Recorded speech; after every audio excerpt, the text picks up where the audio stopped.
Assalamualaikum warahmatullahi wabarakatuh.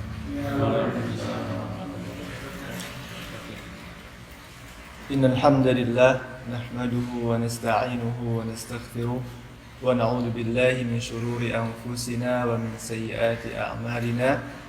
May yahdihillahu fala mudilla lahu wa man yudlil fala hadiya lahu.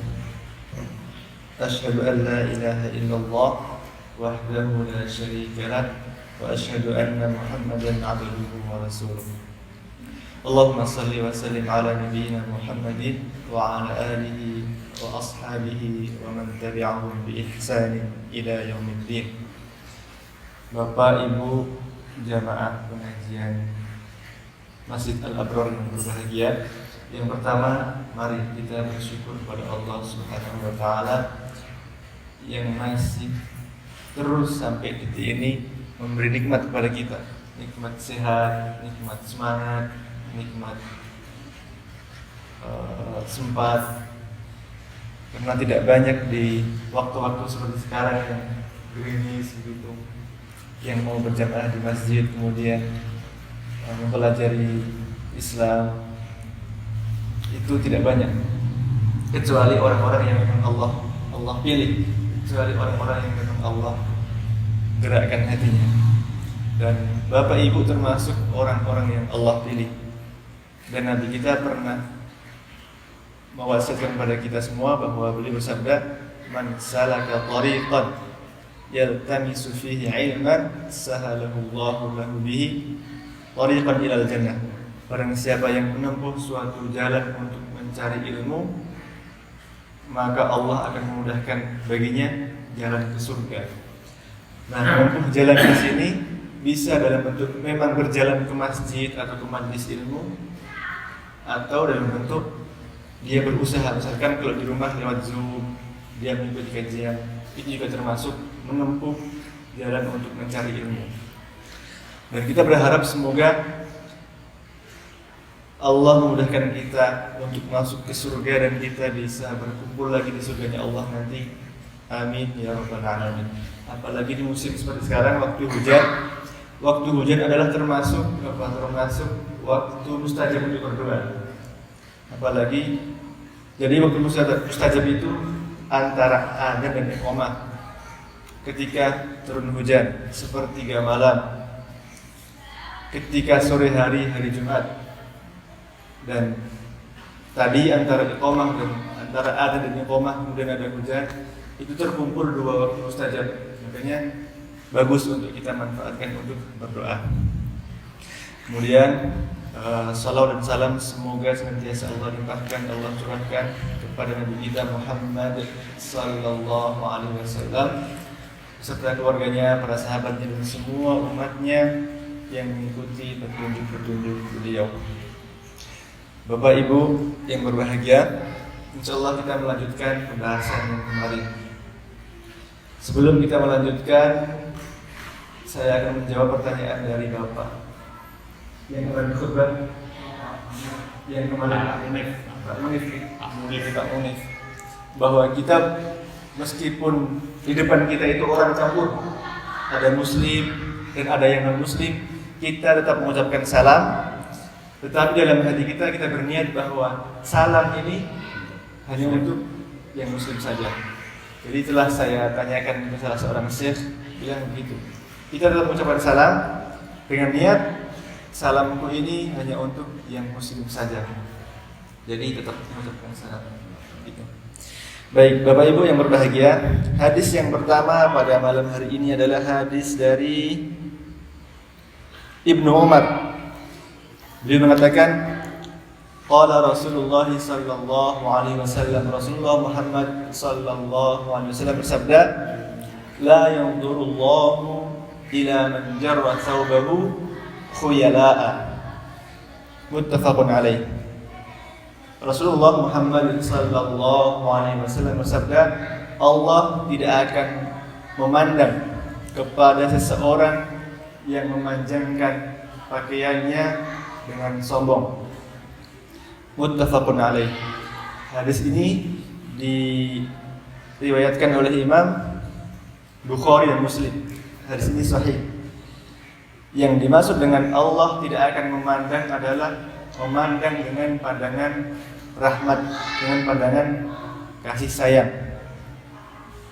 Dan ini bukan saya yang bilang, tapi ini adalah Nabi kita Muhammad sallallahu alaihi wasallam, bahwa Allah tidak akan memandang kepada seorang yang memanjangkan pakaiannya dengan sombong.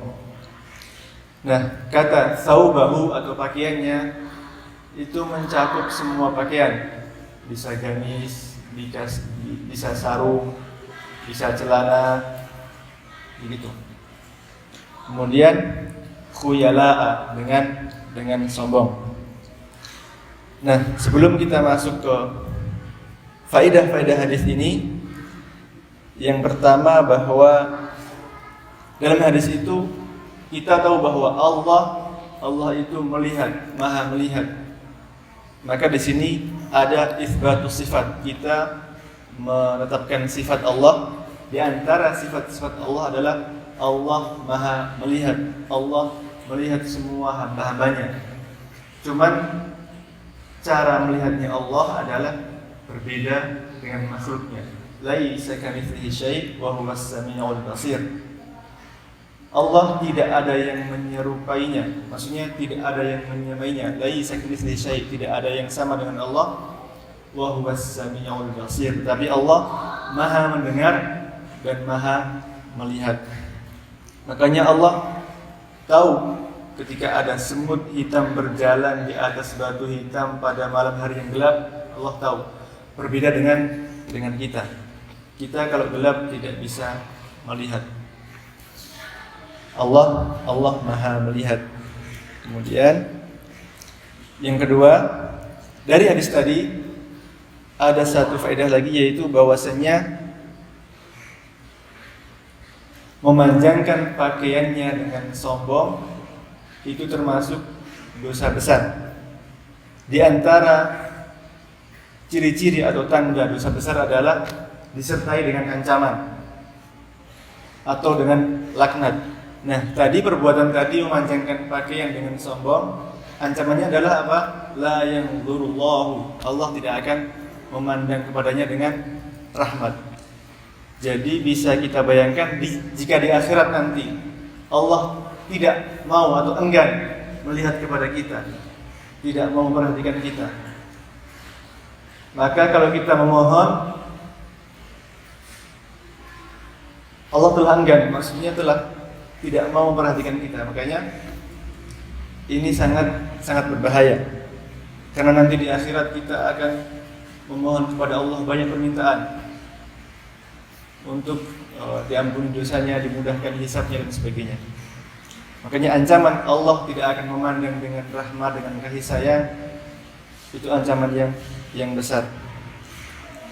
Dan ketika hadis tadi disertai dengan ancaman, maka itu para ulama mengatakan setiap yang ada ancamannya itu termasuk dosa besar, termasuk dosa besar.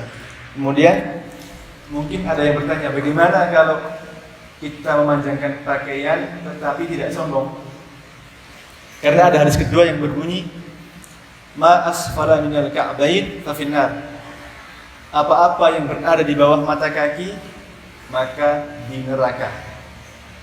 Nah, sebagian ada yang mengatakan hadis itu dikompromikan dengan hadis yang tadi, bahwasanya itu diancam dengan neraka atau diancam oleh Allah ketika itu dengan sombong. Memang ada dua pendapat, ada ulama yang mengatakan begitu. Kalau tidak sombong tidak mengapa. Namun saya pribadi saya lebih condong mengikuti para ulama yang mengatakan bahwa itu tidak bisa dikompromikan. Berarti kenapa? Karena perbuatannya beda dan ancamannya berbeda. Yang pertama, hadisnya berbunyi ma asfala minal ka'bain fa finnar. Setiap apa-apa yang berada di bawah mata kaki maka di neraka. Perbuatannya adalah setiap apa-apa yang di bawah mata kaki, ancamannya neraka. Hadis yang kedua, la yanzurullahu ila man jarra thawbahu khuyala'a. Allah tidak akan memandang kepada seorang yang memanjangkan pakaian dengan sombong. Ancamannya beda kan Pak? Yang satu tidak akan Allah pandang, yang satu di neraka.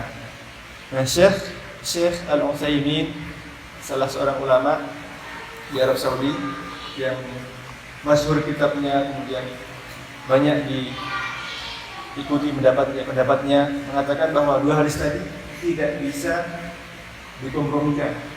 Maksudnya yang hadis menjelaskan dengan sombong itu tidak bisa tidak bisa dikompromikan dengan yang awal. Masing-masing berlaku masing-masing.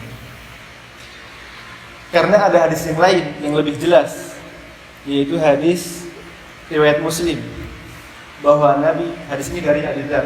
Nabi kita bersabda, salasatun, ada tiga, la yukallimuhumullahu yaumal qiyamah. Ada tiga golongan yang Allah tidak akan ajak mereka berbicara hari kiamat. Wala yanzuru ilaihim, dan Allah tidak akan melihat kepadanya. Wala yuzakkihim, dan Allah tidak akan menyucikannya, tidak akan memuliakannya. Walahum adzabun alim, dan bagi mereka adalah siksaan yang pedih.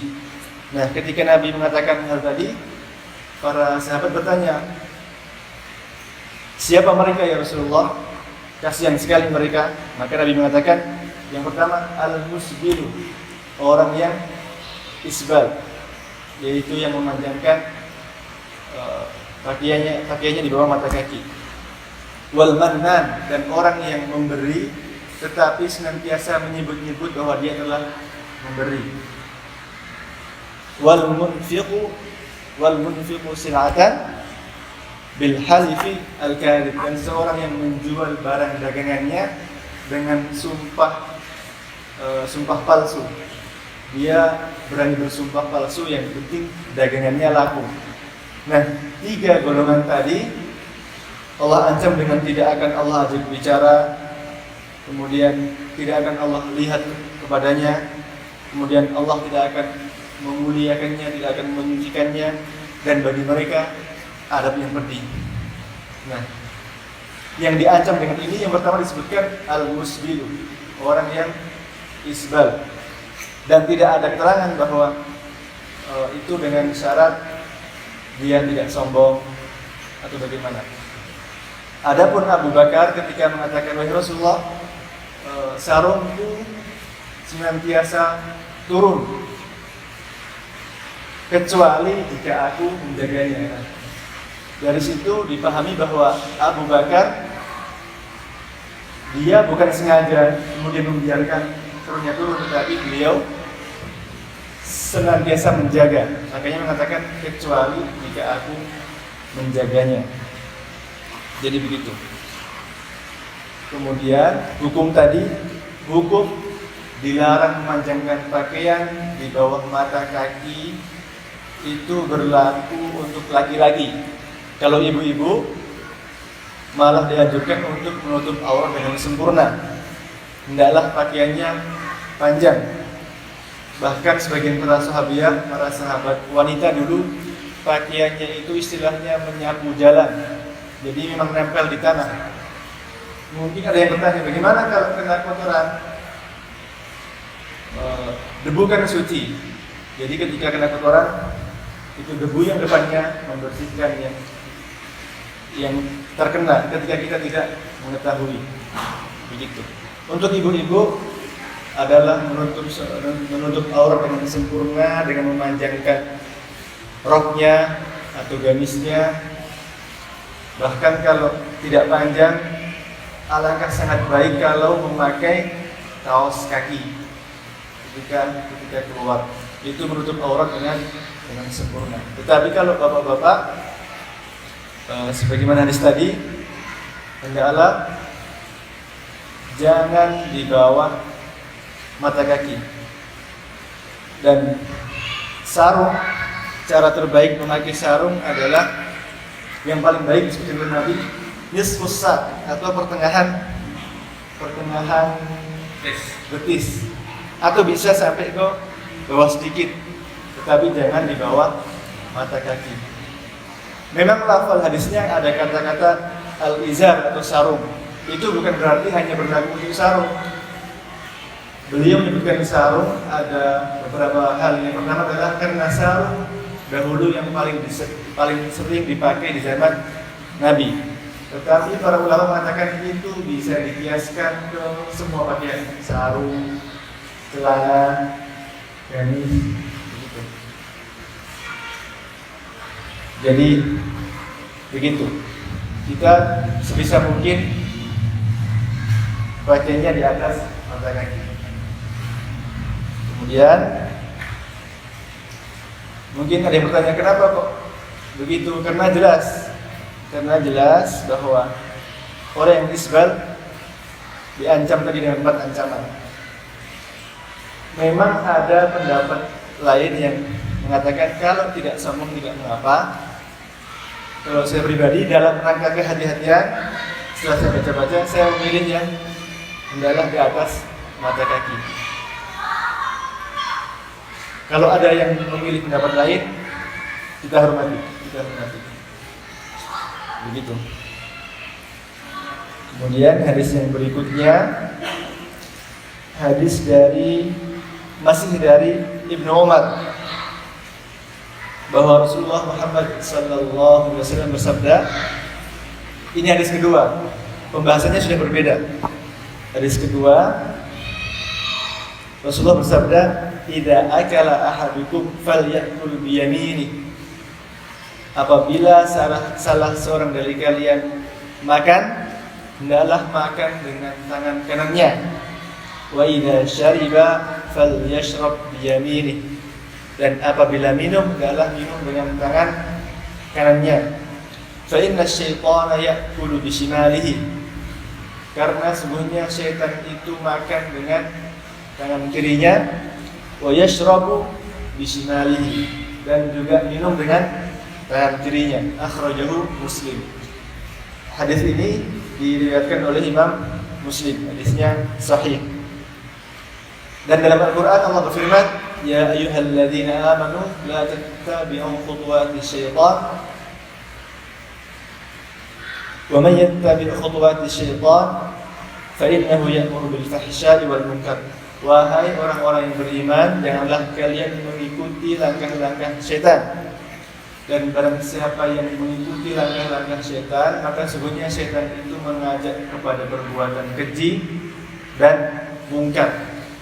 Makanya kita dilarang untuk menyerupai syaitan dalam makan maupun minum.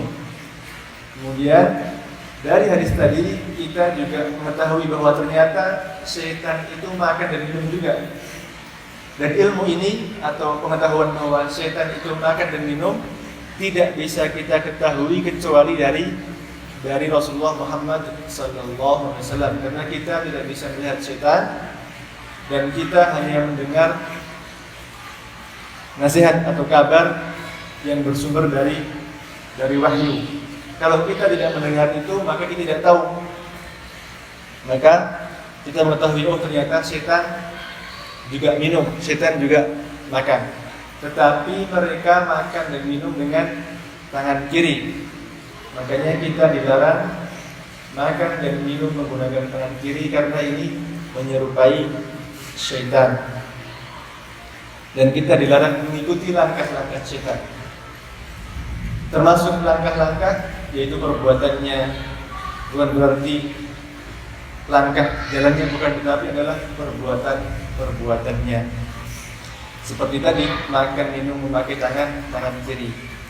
Kemudian juga di antara bedanya adalah kita memuliakan bagian tubuh yang kanan, karena makanan adalah untuk gizi tubuh kita, untuk mengisi kebutuhan tubuh kita, maka sangat baik menggunakan anggota tubuh yang kanan. Dan biasanya yang kanan itu selalu digunakan untuk hal-hal yang bersih, berbeda dengan yang kiri. Yang kiri digunakan untuk yang kotor, atau biasa digunakan untuk yang kotor. Kita masuk ke WC kaki kiri, kemudian kita mungkin bersih-bersih dengan tangan kiri. Berbeda dengan yang kanan. Yang kaki kanan kita dahulukan untuk masuk masjid, keluar WC kita menggunakan yang kaki kanan. Kita memakai baju didahulukan dengan yang anggota sebelah kanan. Kita memakai sandal dahulukan yang kanan. Kita menyisir rambut dari yang kanan. Begitu. Untuk hal baik semuanya dari yang kanan. Kemudian perintah bahwa kita disuruh makan dan minum dengan tangan kanan itu perintah wajib. Karena hadisnya ada perintah disertai larangan. Dalam satu hadis ada perintah dan juga ada larangan. Para ulama mengatakan ini berarti wajib bagi kita. Kita harus makan pakai tangan kanan. Dan wajib ini akan gugur ketika tidak mampu. Misalkan yang kanan lagi sakit parah, maka ketika tidak bisa digunakan untuk makan, boleh kita makan menggunakan tangan kiri. Jadi wajib itu bisa gugur ketika tidak mampu. Seperti haji. Haji bagi yang belum mampu, maka belum diwajibkan untuk berangkat haji. Tetapi yang sudah mampu, maka wajib bagi dia. Mampu secara harta, kemudian transportasi, kemudian bekal, kemudian ilmu sudah ada, sudah balik, berakal sehat, maka dia wajib untuk berangkat haji. Nah, kemudian setelah tadi wajib, kita juga dilarang menggunakan tangan kiri. Larangan ini haram, dan haram bisa juga diringankan ketika darurat. Perkara-perkara yang haram bisa menjadi boleh ketika darurat, tetapi sekedarnya saja. Seperti misalkan kita di tengah hutan, tidak ada apapun yang bisa kita makan kecuali daging babi. Dan kalau kita tidak makan, kita akan mati.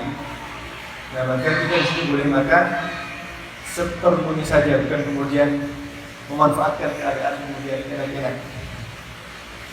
Jadi yang darurat boleh, tetapi sekedarnya saja. Kemudian karena tadi kita mengetahui bahwa syaitan juga makan dan minum, Nabi kita pernah mengajarkan bahwa ketika kita memakan adalah berdoa, yaitu mengucapkan Bismillah. Supaya apa? Supaya syaitan tidak ikut makan dengan kita. Kalau kita tidak berdoa, maka syaitan akan ikut makan. Mengenai hal ini ada yang buat candaan. Kalau makan nggak usah baca Bismillah. Kalau makan baca Bismillah. Nanti kalau mau minum nggak usah baca Bismillah. Supaya apa katanya? Supaya kalau kita makan nggak baca Bismillah, setan ikut makan. Pas saat kita minum kita baca Bismillah, katanya supaya setannya seret. Tapi itu candaan, maksudnya kita tidak tahu bagaimana setan. Lebih baik kita selamat sejak makan dan juga minum, kita baca basmalah. Bagaimana kalau lupa? Kita sudah di tengah-tengah, kemudian tadi belum baca basmalah. Nabi kita mengajarkan bahwa ketika lupa, kita tetap mengucapkan basmalah dengan cara Bismillahi awwalahu wa akhirahu, atau Bismillahi fi awwalihi wa akhirihi, dengan menyebut nama Allah di permulaannya dan juga di penghujungnya. Jadi begitu. Bismillahirrahmanirrahim. Tapi dalam lafaz hadisnya adalah cukup kata Bismillah. Nabi kita bersabda, ya gulam, samillah, wahai anak, sebutlah nama Allah, samillah, ketika mau makan. Wakul biyaminik, dan makanlah dengan tangan kananmu, wa khudh mimma yalik, dan ambillah yang terdekat. Kemudian Di antara faedah hadis tadi yang berikutnya adalah kita dilarang untuk menyerupai orang kafir. Ini diambil dari mana? Diambil dari kita dilarang menyerupai syaitan, dan syaitan itu pembesarnya orang kafir. Dan memang kalau kita lihat orang Islam biasa makannya pakai tangan kiri, yang kanan pegang pisau, yang kiri pegang garpu atau pegang sendok. Dan kita dilarang menyerupai mereka. Rasulullah Muhammad sallallahu alaihi wasallam bersabda, "Man tashabbaha biqaumin fahuwa minhum." Barang siapa yang menyerupai suatu kaum, maka dia bagian dari mereka. Makanya kita tidak boleh menyerupai kaum yang bukan Islam atau kaum non kafir, baik cara makannya, cara berpakaiannya, apalagi cara pergaulannya, atau merayakan hari-harinya, tidak boleh.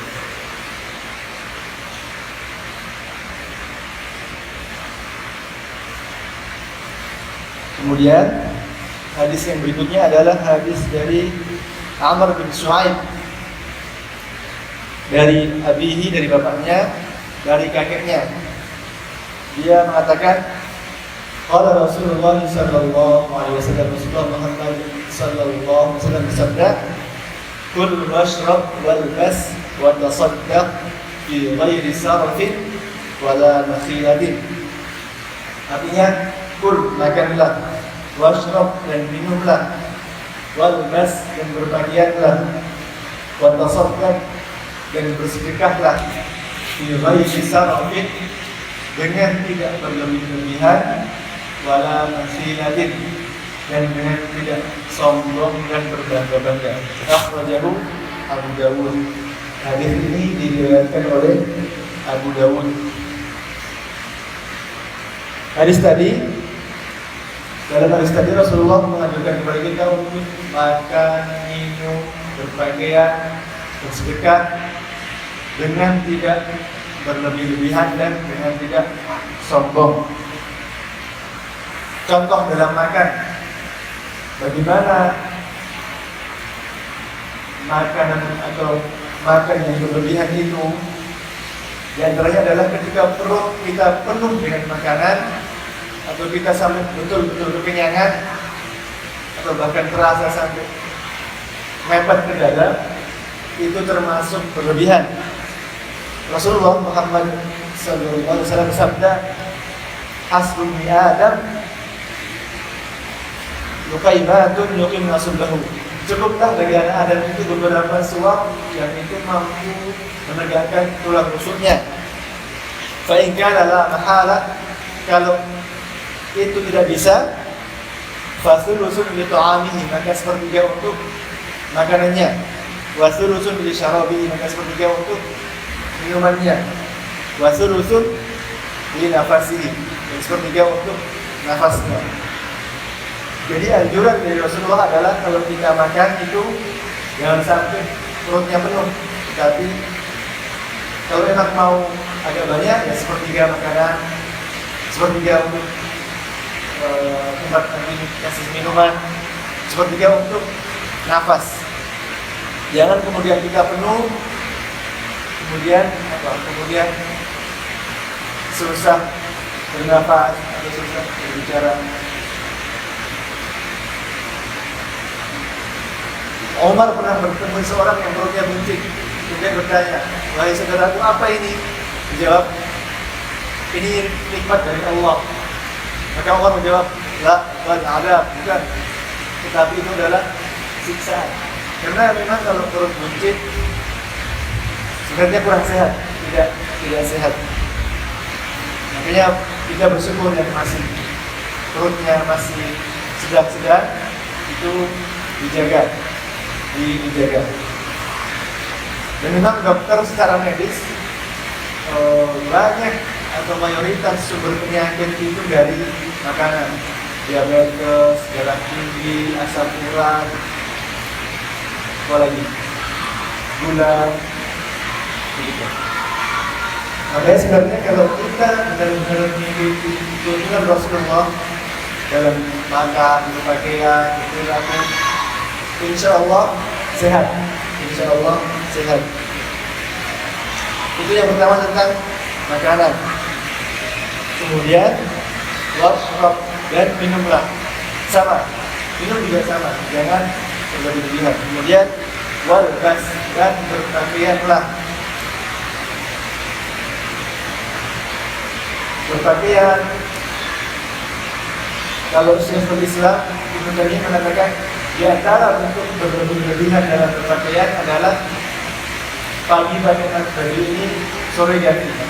Pagi ini sore ganti dengan terus sering berganti-ganti baju tanpa ada kebutuhan. Berbeda kalau pagi ke sawah, kemudian kotor, kemudian ganti baju bersih untuk sholat, itu berbeda. Karena itu kebutuhan.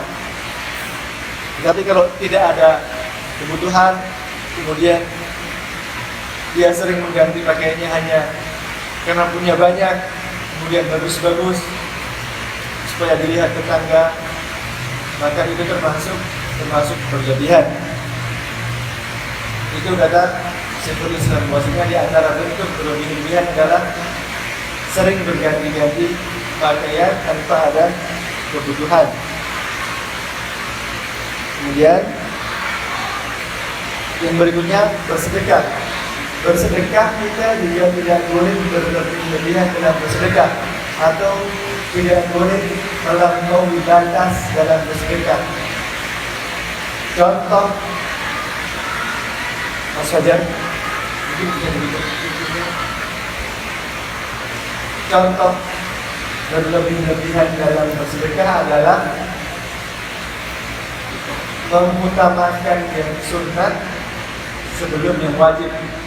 Misalkan kita punya kewajiban untuk menafkahi keluarga, tetapi kita belum memberi nafkah bulanan, belum menjatah uang bulanan, sudah lebih dulu untuk bersedekah untuk orang lain.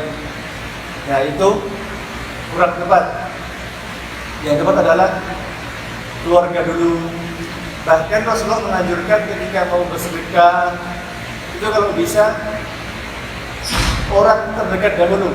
Misalkan ada saudara kita yang masih membutuhkan, saudara dulu, baru nanti yang jauh, orang lain yang jauh. Anjurannya begitu. Nah, yang paling inti adalah tidak boleh berlebihan dalam bersedekah. Jangan melupakan yang wajib dan meninggalkan yang jangan melupakan yang wajib hanya demi melakukan yang sunnah. Begitu juga dengan puasa. Contoh, jangan sampai kita meninggalkan sholat zuhur karena tidur siang, karena lapar puasa sunnah. Lebih baik kita tidak puasa sunnah, tetapi kita sholat yang wajib daripada kita puasa sunnah tetapi siang malah tidur siang. Jadi begitu. Atau jangan sampai kita sholat malam tahajud 2 jam. Misalkan kita tahajud 2 jam, kemudian ngantuk tidur sebentar, tapi malah tidak sholat subuh. Jangan dibalik. Yang bagus adalah sholat malam setengah jam lah. Yang bagus itu setengah jam. Dan juga tetap sholat subuh. Jadi begitu. Kemudian ada pepatah Arab yang berbunyi ma'ala malik tasar. Artinya tidak akan miskin atau tidak akan kekurangan orang yang hebat, Makanya Allah berfirman, "Walladzina idza anfaqu lam yusrifu wa lam yaqdiru." Di antara tanda orang-orang salih, orang baik adalah ketika berinfak dia tidak berlebihan dan tidak pelit, maksudnya sedang begitu.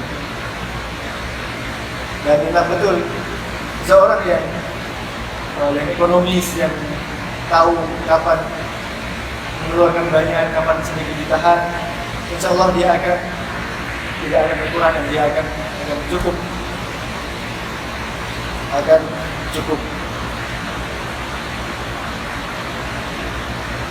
Kemudian bahwa tadi kul washrab wal bas wa tasaddaq, makan, minum, berpakaian ini adalah kebutuhan dunia, kebutuhan dunia. Wa tasaddaq, dan bersedekah itu adalah kebutuhan akhirat. Nabi kita Muhammad sallallahu alaihi wasallam bersabda, kullu mri'in fi dhilli sadaqatihi yaumil qiyamah. Setiap orang akan berada di bawah naungan sedekahnya pada hari kiamat. Dan di hari kiamat, naungan atau untuk berteduh itu adalah satu hal yang kita cari. Adalah satu hal yang kita cari. Kemudian ada satu yang lewat tadi. Memang kita tidak boleh untuk berlebihan dalam bersedekah, tetapi boleh kita sekali menyedekahkan semua yang kita punya dengan syarat kita lawan dan tidak akan meminta-minta kepada manusia, tidak akan meminta-minta kepada orang lain. Sebagaimana Abu Bakar pernah menginfakkan semua hartanya, tetapi beliau punya barang dagangan, punya simpanan investasi. Jadi ketika mengeluarkan hartanya semua, itu nanti akan segera ada pemasukan lagi. Tapi kalau kita kemudian mengeluarkan semua harta kita, kemudian kita tidak ada pemasukan, kita tidak boleh melakukan hal itu. Yang boleh adalah kalau kita mengeluarkan semua, tetapi kita setelah itu akan tetap aman, tidak minta-minta, dan akan ada sumber pemasukan yang memenuhi kebutuhan kita berikutnya. Begitu, itu 3 hadis pada malam hari ini yang bisa kita pelajari. Sudah mau isya, tinggal 5 menit. Kita sisakan untuk tanya jawab kepada Bapak Ibu. Jika ada pertanyaan, dipersilakan. Subhanakallahumma wa bihamdika asyhadu an la ilaha illa anta astaghfiruka wa atubu ilaik. Assalamualaikum warahmatullahi wabarakatuh.